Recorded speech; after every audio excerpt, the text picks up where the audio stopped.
اعوذ باللہ من الشیطان الرجیم، بسم اللہ الرحمن الرحیم۔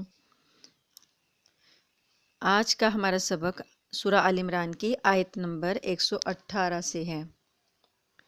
یا ایہا الذین آمنوا لا تتخذوا بطانة من دونکم لا یألونکم خبالا ودوا ما عنتم قد بدت البغضاء من افواہہم وما تخفی صدورہم اکبر قد بینا لکم الآیات ان کنتم تعقلون۔ یا ایہا الذین، اے وہ لوگو جو آمنو ایمان لائے ہو، اے ایمان والو، لا تتخذو نہ تم بناؤ، بطانتاً، بطانہ کہتے ہیں دلی رازدان دوست جو ہوتا ہے، جیسے ہمارا کوئی ایک رازدان دوست ہو، وہ بہت دل کے قریب ہو۔ بطانتاً رازدار دوست، من دونکم اپنے علاوہ، اپنے سوا، اپنے سے مطلب مسلمان جو ہو، تم مسلمانوں کے علاوہ کسی اور کو اپنا دلی رازدار دوست مت بناؤ۔ لا یألونکم، نہیں وہ کمی کرتے، خبالہ، خرابی کرنے میں، یعنی دوسری قوم کے جو بھی ہوگا وہ خرابی کرنے میں کمی نہیں کرے گا۔ ودو، وہ چاہتے ہیں، ما عنتم، کہ تم تکلیف میں پڑ جاؤ، مشقت میں پڑ جاؤ، قد تحقیق، بدت ظاہر ہونے کو، تحقیق ظاہر ہو چکا، البغضاء دشمنی، من افواہہم ان کے منہ سے، ان کے چہروں سے، ان کے جو منہ سے وہ بولتے ہیں، زبان سے جو بولتے ہیں، وہ دشمنی ان کے منہ سے ظاہر ہو چکی۔ وما تخفی، اور جو وہ چھپاتے ہیں، صدورہم اپنے سینوں میں، اکبر، وہ اس سے بھی بہت بڑی ہے۔ قد تحقیق، بینا، ہم نے کھول کر بیان کر دیا، لکم تمہارے لیے، الآیاتی آیات کو، ان کنتم اگر تم ہو، تعقلون عقل رکھتے۔ ایمان والوں کو یہاں پر مخاطب کر کے اللہ پاک فرماتے ہیں کہ اے ایمان والو، تم اپنے سوا کسی اور کو دلی دوست مت بناؤ، وہ تمہارے خرابی کرنے میں کمی نہیں کرتے، وہ تو چاہتے ہیں کہ تم تکلیف میں پڑ جاؤ۔ تحقیق ظاہر ہو گیا ہے بغض، دشمنی ان کے منہ سے، اور جو سینوں میں انہوں نے چھپا رکھی ہے دشمنی، وہ اس سے بھی بڑی ہے۔ بے شک اللہ تعالیٰ تمہارے لیے اپنی آیات کو کھول کھول کر بیان کرتا ہے تاکہ تمہیں عقل آ جائے، سمجھ آ جائے۔ اب دیکھیے یہ جو آیت ہے یہ ہمارے لیے ایک حد مقرر کر رہی ہے، ہماری محبتوں کی حد بھی ہے۔ اللہ پاک نے جہاں ہمیں اور بھی تعلیمات دی ہیں، وہاں اللہ پاک نے ہمیں یہ بھی بتایا ہے کہ کس سے دوستی کرنی ہے اور کس سے دوستی نہیں کرنی۔ تو ایسے ہی ہے جیسے کہ آپ سمجھیں کہ جب والدین یا ماں جو ہے اپنے بچے کی تربیت کرتی ہے تو اسے ہر چھوٹی بڑی بات کا نفع نقصان کا سمجھاتی ہے، تو اللہ پاک بھی اہل ایمان کو یہ تربیت دے رہے ہیں، یہ نصیحت کر رہے ہیں کہ اگر تم نے دوستی کرنی ہے تو دلی دوست جو ہے نا اپنے علاوہ کسی اور قوم کا نہ بنانا۔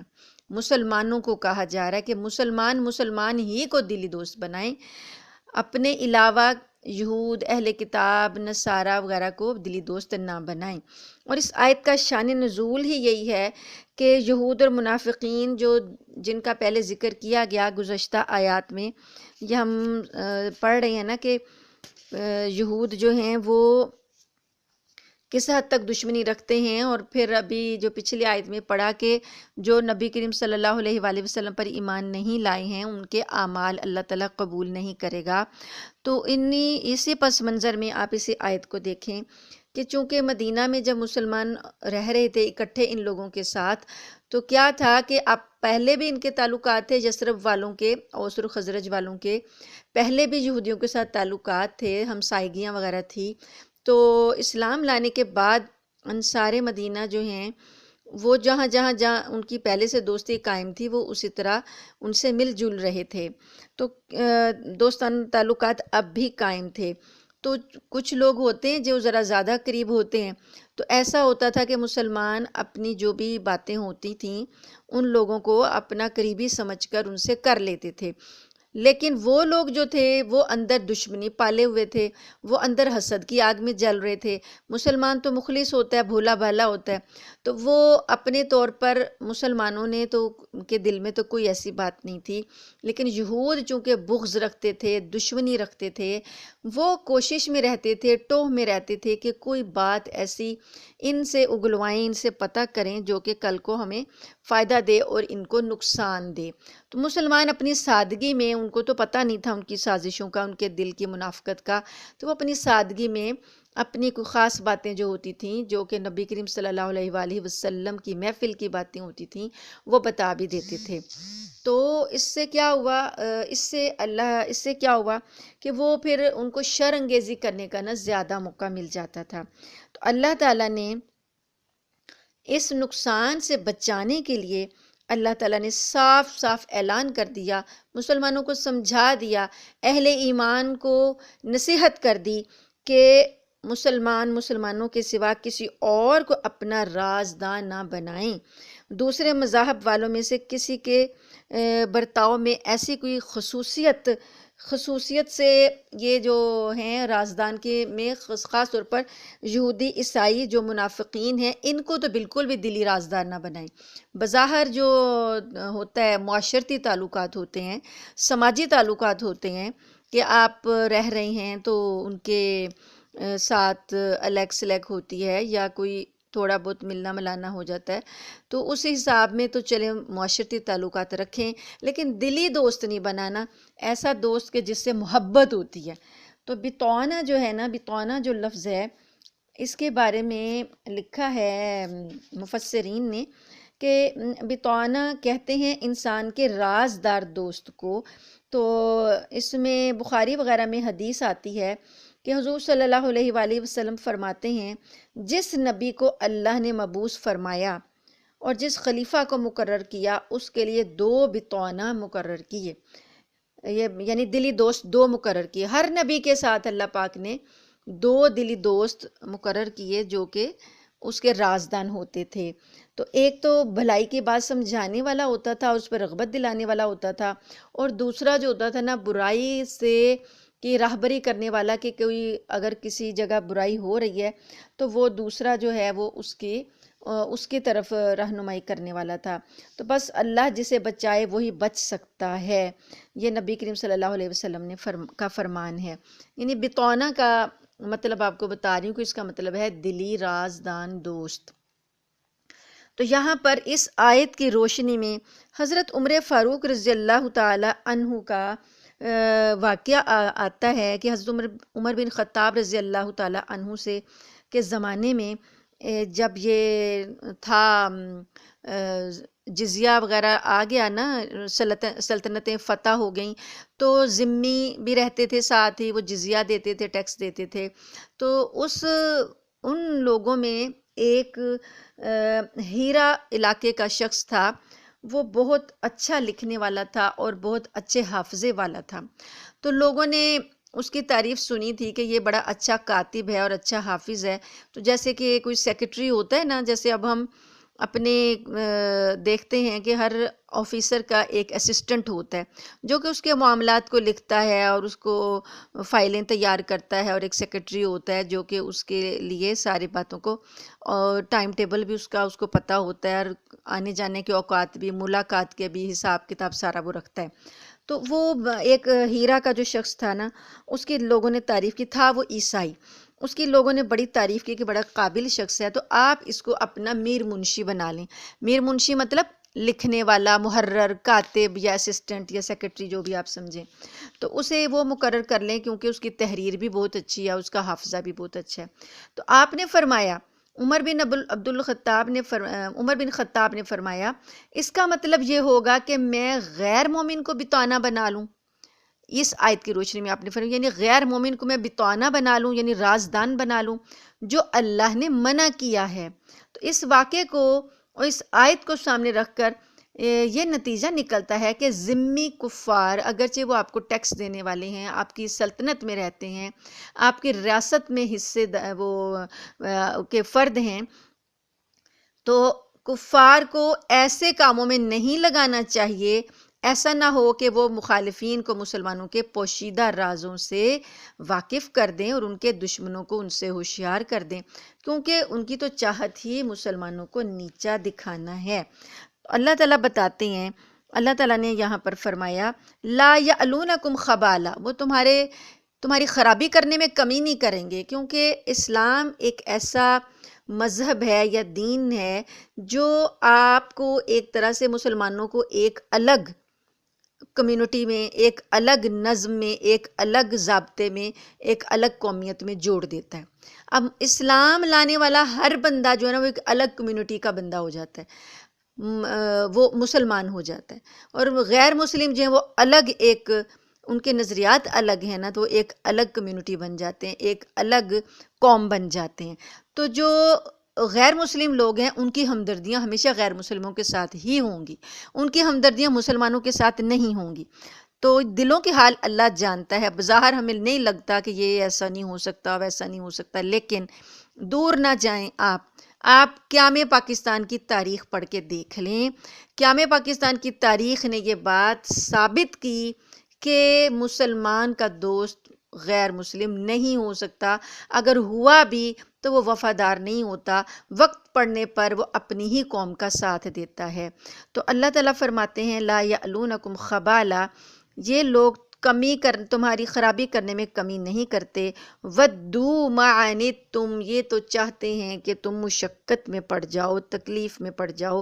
قد بدت البغضاء من افواہہم، تحقیق بغض اور دشمنی واضح ہو گئی، ظاہر ہو گئی ان کے منہ سے، مطلب یہ کہ ان کے باتوں سے عداوت ٹپکتی ہے، اور ان کے اللہ پاک نے پھر فرمایا کہ ان کے چہروں سے بھی عداوت ٹپکتی ہے۔ ہوتا ہے نا، آپ نے دیکھا ہوگا کہ کچھ لوگ ہوتے ہیں بڑے قیافہ شناس ہوتے ہیں اور چہرہ پڑھ لیتے ہیں، کہتے ہیں نا کہ یہ چہرے کو پڑھ لیتا ہے بندہ، تو ان کے جو اگر کوئی عقل مند شخص ہوتا ہے وہ چہروں سے بھی پہچان لیتا ہے کہ وہ اندر دشمنی رکھتے ہیں یا کہ اندر دوستی رکھتے ہیں۔ تو اللہ تعالیٰ نے فرمایا کہ جو تباہ کن شرارتیں ان کے دلوں میں ہیں، خاص طور پر یہود کے دلوں میں جو شرارتیں اندر پنپ رہی ہیں وہ تو تم سے مخفی ہیں، وہ اللہ جانتا ہے کہ وہ کتنی بڑی بڑی سازشیں اندر دلوں میں لیے بیٹھے ہیں۔ تو ہم نے تو صاف صاف بیان کر دیا، قد بینا لکم الآیاتی، ہم نے تمہارے لیے صاف صاف آیات کو بیان کر دیا ہے، ان کنتم تعقلون، اگر تم ہو عقل رکھنے والے۔ تو اب ان آیات کے بنا پر مسلمانوں کو چھوڑ کر دوسری ملت والوں کو دلی دوست بنانا نص قرآن کے خلاف ہے، قرآن کے حکم کے صریح خلاف ورزی ہے۔ اس لیے ہمیں دوستیاں کرتے وقت یہ خیال کرنا چاہیے، انفرادی بھی اور اجتماعی بھی۔ اب انفرادی طور پر تو ہماری نہیں ہے الحمدللہ، کیونکہ ہم الگ اسلامی ریاست میں رہتے ہیں، تو یہاں آس پاس میں ہمارے کوئی غیر مسلم نہیں بستے کہ ہماری ان سے دوستی ہو، لیکن جو غیر ممالک میں لوگ رہتے ہیں، جا کر غیر مسلم ممالک میں رہتے ہیں، ان کو واسطہ پڑتا ہے غیر مسلم سے دوستی کرنے کا، ان کو ضرورت بھی پیش آ سکتی ہے۔ تو اللہ پاک نے بس دلی دوستی سے منع کیا کہ ایسی محبت جو کہ ایک دلی محبت ہوتی ہے وہ نہ ہو، باقی معاشرتی اور سماجی تعلقات رکھے جا سکتے ہیں۔ تو پھر اللہ تعالیٰ فرماتے ہیں کہ دیکھو کہ کتنی، یہ آگے اگلی آیت پڑھتے ہیں، اللہ تعالیٰ نے آگے فرمایا آیت نمبر 119، بسم اللہ الرحمن الرحیم، ہا انتم اولائی تحبونہم ولا یحبونکم وتؤمنون بالکتاب کلہ وَإِذَا لَقُوكُمْ قَالُوا آمَنَّا وَإِذَا خَلَوْا عَضُّوا عَلَيْكُمُ الْأَنَامِلَ مِنَ الْغَيْظِ قُلْ مُوتُوا بِغَيْظِكُمْ إِنَّ اللَّهَ عَلِيمٌ بِذَاتِ الصُّدُورِ۔ ہاں تم ہی ہو، اولائی وہ لوگ، تحبونہم تم محبت رکھتے ہو ان سے یا تم دوست رکھتے ہو ان کو، ولا یحبونکم اور نہیں وہ دوست رکھتے تم کو، وتؤمنون اور تم ایمان رکھتے ہو، بالکتابی کتاب پر، کلہ سب، تم سب کتاب پر یعنی مکمل کتابوں پر ایمان رکھتے ہو یا کتاب کے مکمل حصے پر ایمان رکھتے ہو۔ وَإِذَا لَقُوكُمْ اور جب وہ ملتے ہیں تم سے، ملاقات کرتے ہیں تم سے، قَالُوا آمَنَّا تو وہ کیا کہتے ہیں کہ ہم ایمان لائے ہیں۔ وَإِذَا خَلَوْا اور جب وہ اکیلے ہوتے ہیں، عَضُّوا وہ کاٹتے ہیں، عَلَيْكُمْ تم پر، الْأَنَامِلَ انگلیاں، مِنَ الْغَيْظِ غصے سے، تو وہ جب تنہائی میں ہوتے ہیں نا تو غصے سے تمہارے خلاف اتنا غصہ ہوتا ہے کہ وہ اپنی انگلیاں کاٹتے ہیں۔ قل کہہ دیجئے، موتو تم مر جاؤ، بغیظکم اپنے غصے میں۔ اللہ تعالیٰ فرماتے ہیں کہ غصہ کر رہے ہو تو اسی غصے میں تم مر جاؤ۔ ان اللہ علیم بذات الصدور بے شک اللہ جاننے والا ہے سینے کی بات کو، بذات جو موجود ہے، صدور صدر کی جمع سینے، سینے یعنی دلوں کی باتیں جو ان کے دلوں میں چھپی ہوئی ہیں وہ سب اللہ تعالیٰ جانتا ہے۔ تو یہ بالکل کھلی کھلی بات ہے، اس میں کوئی ایسی وہ نہیں ہے پیچیدگی کے جو سمجھ میں نہ آ سکے۔ اللہ تعالیٰ یہی بس فرما رہے ہیں کہ دیکھو کتنی کمزوری کی بات ہے کہ تم تو ان سے محبت رکھتے ہو اور وہ تمہیں نہیں چاہتے، وہ تم سے محبت نہیں رکھتے، تمہارا ایمان تو کل کتاب پر ہے اور یہ شک و شبہ میں پڑے ہوئے ہیں۔ ان کی کتابوں کو تم تو مانتے ہو لیکن یہ تمہاری کتابوں کا انکار کرتے ہیں، تو چاہیے تو یہ ہے کہ تم خود انہیں کڑی نظروں سے دیکھتے، یعنی یہیں سے اندازہ ہوتا ہے نا کہ ہم ان کی کتابوں کو مانتے ہیں، یہ تو ہماری کتابوں کو نہیں مانتے۔ تو مسلمانوں کو تو یہ چاہیے نا کہ وہ خود ہی ان سے فاصلہ رکھیں، ان کو کڑی نظر سے دیکھیں اور ان کے ساتھ دوستیاں نہ کریں۔ لیکن یہ کیا ہے کہ مسلمانوں کو یہ کرنا چاہیے نا کہ ہم ان کی کتابوں کو بھی مانتے ہیں، ان کی انبیاء کو بھی مانتے ہیں، لیکن الٹا یہ کام کر رہے ہیں کہ یہ ہم پر غصہ کر رہے ہیں، حالانکہ ہم تو ان کی کتابوں کو بھی مان رہے ہیں، ان کے نبیوں کو بھی مان رہے ہیں، یہ نہ ہماری کتاب کو مانتے ہیں نہ ہمارے نبی پر ایمان لاتے ہیں، تو غصہ تو مسلمانوں کو کرنا چاہیے، الٹا یہ غصہ کر رہے ہیں اور یہ کیا کرتے ہیں، دشمنی کی آگ میں جل رہے ہیں، اور جب آمنا سامنا ہوتا ہے تو کیا اپنی ایمانداری کی داستانیں بیان کرنے بیٹھ جاتے ہیں اور اپنے بتاتے ہیں کہ ہم تو ایمان والے ہیں، ہم تو ایمان والے ہیں، لیکن جب ذرا الگ ہوتے ہیں تو غیظ و غضب اور غصے اور جلن اور حسد سے اپنی انگلیاں چباتے ہیں۔ پس مسلمانوں کو بھی ان کی ظاہر داری سے دھوکہ نہیں کھانا چاہیے، یہ چاہے جلتے بھنتے رہیں لیکن اللہ تعالیٰ اسلام اور مسلمانوں کو ترقی دیتا رہے گا، مسلمان دن رات ہر حیثیت میں بڑھتے ہی رہیں گے، گو کہ یہ مارے غصے کے مر جائیں۔ اللہ ان کے دلوں کے بھید سے بخوبی واقف ہے، ان کے تمام منصوبوں پر خاک پڑے گی، یہ اپنی شرارتوں میں کامیاب نہیں ہو سکیں گے، اپنی چاہت کے خلاف مسلمانوں کی دن دونی ترقی دیکھیں گے اور آخرت میں بھی انہیں نعمتوں والی جنت حاصل کرتے دیکھیں گے تو یہاں بھی رسوا ہوں گے اور وہاں بھی جہنم کا ایندھن بنیں گے۔ ان کی جو شدت عداوت ہے نا، اس کی یہ دلیل یہ ہے کہ ان کی دشمنی کس حد تک جو ہے وہ شدید ہے کہ یہ کیا کرتے ہیں کہ جب مسلمانوں کو کوئی نقصان پہنچتا ہے نا تو یہ بہت خوش ہوتے ہیں، اور جب مسلمانوں کو کوئی راحت ملتی ہے، کوئی کامیابی ملتی ہے، کوئی خوشی ملتی ہے تو یہ ان کو دکھ ہوتا ہے اور یہ اس میں افسوس میں مبتلا ہو جاتے ہیں۔ اس بات کا ذکر جو ہے اس سے اگلی آیت میں آ رہا ہے، آیت نمبر 120 میں، تو وہ بھی پڑھ لیتے ہیں ہم۔ بسم اللہ الرحمن الرحیم۔ ان تمسسکم حسنۃ تسؤہم وان تصبکم سیئۃ یفرحوا بہا وَإِن تَصْبِرُوا وَتَتَّقُوا لَا يَضُرُّكُمْ كَيْدُهُمْ شَيْئًا إِنَّ اللَّهَ بِمَا يَعْمَلُونَ مُحِيطٌ۔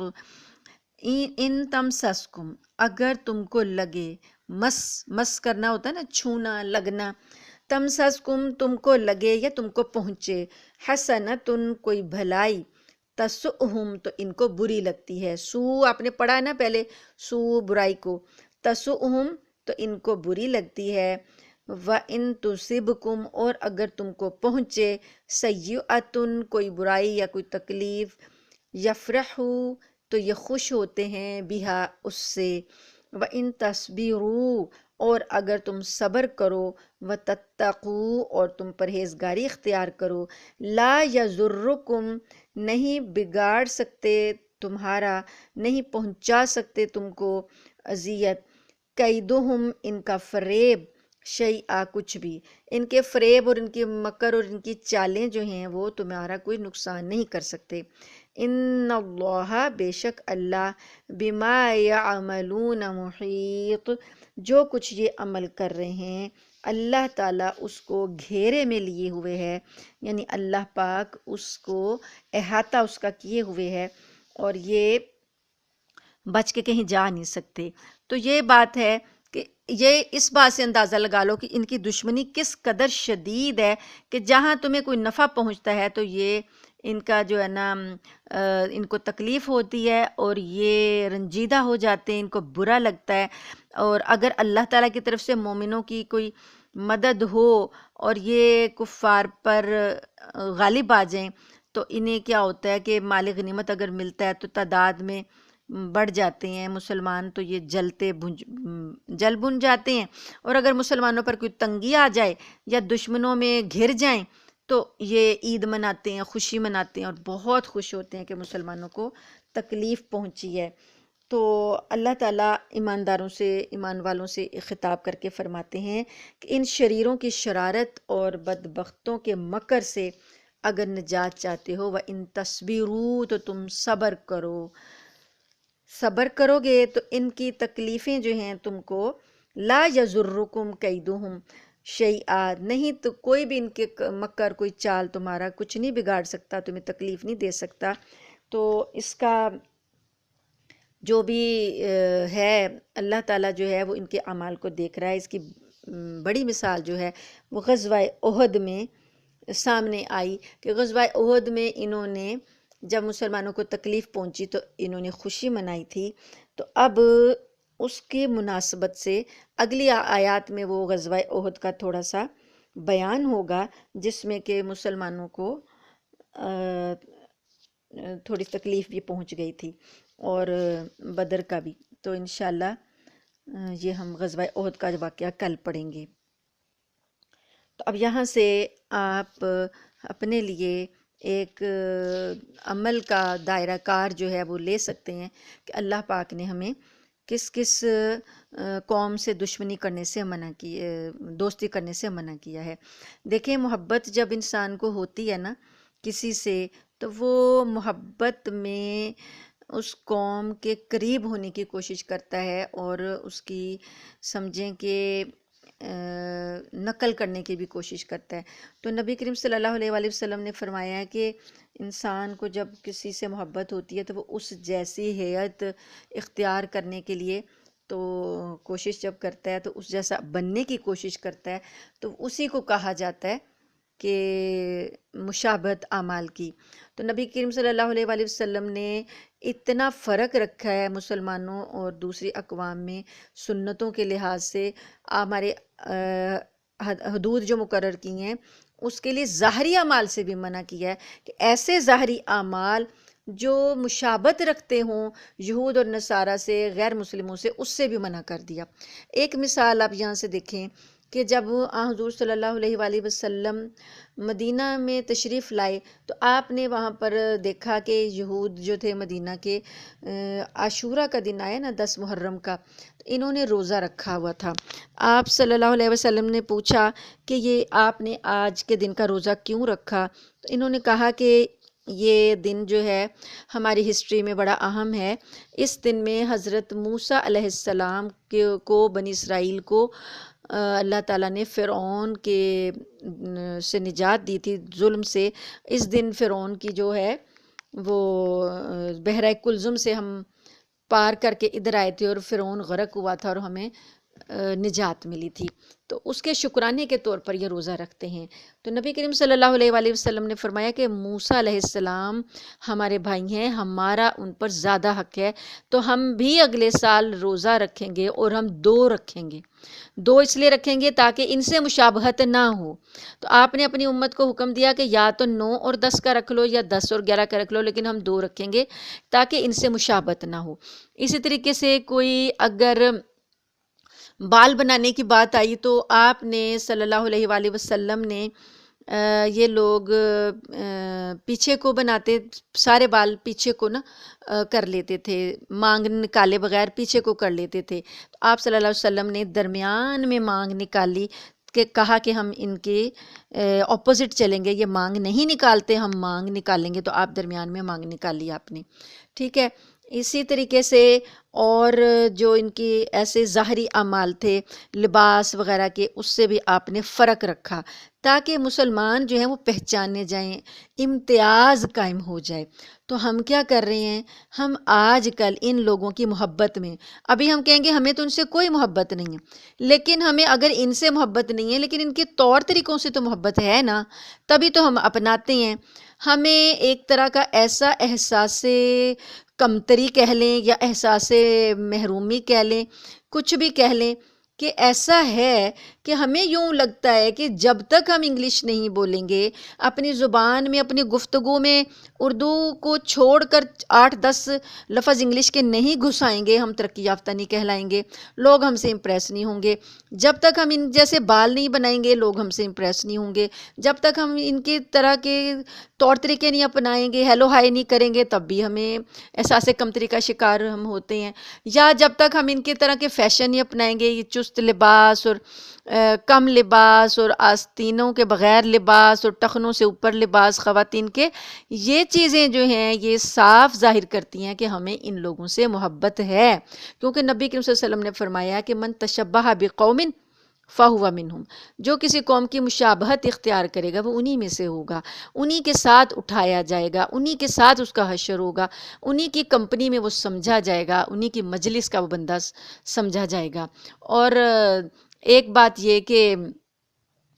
یا تو ہمیں احساس محرومی ہے، یا ہمارا اپنے دین پر اعتماد نہیں ہے، یا ہمیں اپنے نبی کریم صلی اللہ علیہ وسلم کی سنت سے پیار نہیں ہے، اپنے نبی سے پیار نہیں ہے، کوئی کچھ نہ کچھ تو ہے نا جو ہم ادھر دوسروں کو فالو کرتے ہیں اور ان کی نقل کرتے ہیں۔ تو حضور صلی اللہ علیہ وسلم نے فرمایا تھا کہ قیامت کے قریب ایک ایسا بھی زمانہ آئے گا کہ میری امت جو ہے ایسا ہر وہ طریقہ یہود کا اپنائے گی، حتیٰ کہ یہ اتنا قریب ہو جائے گی یہودیوں کے طریقوں کے، طور طریقوں کے، ان کے سٹائل کے، اتنا زیادہ قریب ہو جائے گی کہ ایسے کہ جیسے جوتے کا جوڑا جو ہوتا ہے وہ دونوں سیم ہوتے ہیں، دونوں ایک طرح کے ہوتے ہیں، ایسے ان کے اور یہودیوں کے طور طریقے ملنے لگیں گے کہ ایسے فرق ہی نہیں رہے گا کہ مسلمان کون ہے اور یہودی کون ہے۔ تو یہ اہل کتاب کے طور طریقے اتنے زیادہ اپنا لیے جائیں گے تو قیامت آ جائے گی کہ مسلمان اور یہودی ایک جیسے ہی طور طریقے اپنا لیں گے۔ تو اللہ تعالیٰ سے دعا ہے کہ اللہ تعالیٰ ہمیں ان باتوں کی سمجھ عطا کرے کہ اگر ہمیں محبت ہے رسول اللہ صلی اللہ علیہ وآلہ وسلم سے تو ہمیں ان کے طور طریقے اپنانے چاہیے۔ صحابہ کرام کی زندگیوں کو دیکھیں تو نبی کریم صلی اللہ علیہ وآلہ وسلم کے صحابہ نبی کریم صلی اللہ علیہ وسلم کی اتنی نقل کرتے تھے کہ کوشش کرتے تھے کہ جیسے آپ پہنتے ہیں لباس ویسا پہنیں، جیسے آپ کی داڑھی مبارک ہے ویسی رکھیں، جیسے آپ وضو کرتے ہیں ویسا کریں، جیسے آپ پانی پیتے ہیں ویسا کریں، جیسے آپ مسکراتے ہیں ویسا کریں۔ تو اتنی مثالیں مل جائیں گی، اتنی مثالیں آپ کو مل جائیں گی سیرت کی کتابوں میں کہ صحابہ کرام نے کس کس طرح سے نبی کریم صلی اللہ علیہ وآلہ وسلم کی نقل کی اور سنتوں کو اپنایا، اس جیسی حیت لینے کی کوشش کی. کیوں؟ محبت کی وجہ سے،